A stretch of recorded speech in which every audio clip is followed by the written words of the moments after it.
There's nothing in the world more powerful than a good story.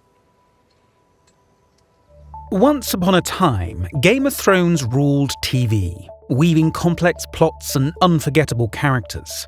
But in its later seasons, things went downhill fast. Today at Collider, we're counting down the 5 worst Game of Thrones episodes, where brilliant storytelling took a nosedive. Kicking us off at number 5, The Last of the Starks. After the Night King's defeat, the show starts rushing toward the finish line. Daenerys, she forgets about the Iron Fleet, which results in a disastrous ambush and the shocking death of Missandei. And Jon, well, he broods while the writers try to rush Daenerys' descent into madness. It's like the characters had to get dumber just to make the plot move. This episode was filled with odd choices and rushed moments, leaving fans scratching their heads. At number 4, Beyond the Wall, our heroes head north to capture a White. But plot armor is so thick, it's almost laughable.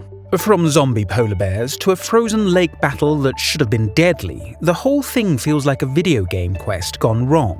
Plus, people literally seem to teleport around Westeros, breaking all logic. And what's worse, this risky mission didn't even matter in the end.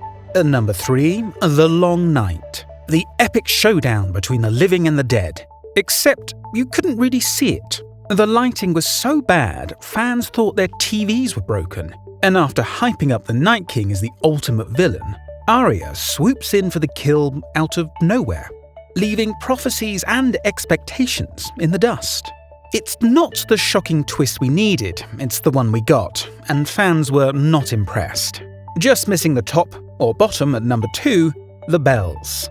Ah yes, the episode where Daenerys, who freed slaves and fought for justice, suddenly turns into the Mad Queen. She burns King's Landing, slaughtering innocent civilians even after the city surrenders. It's character assassination at its finest.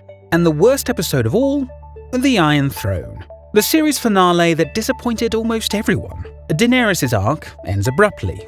Jon kills her, and then we get to watch people walk for the rest of the episode. Bran becomes king because he has the best story, which, let's be honest, he really doesn't. The North gets independence, but Dorne and the Iron Islands? They don't even bother to ask. It's an ending that feels rushed and leaves fans cold. Once a juggernaut, Game of Thrones sadly stumbled to the finish line, and these episodes are ones we'd all rather forget.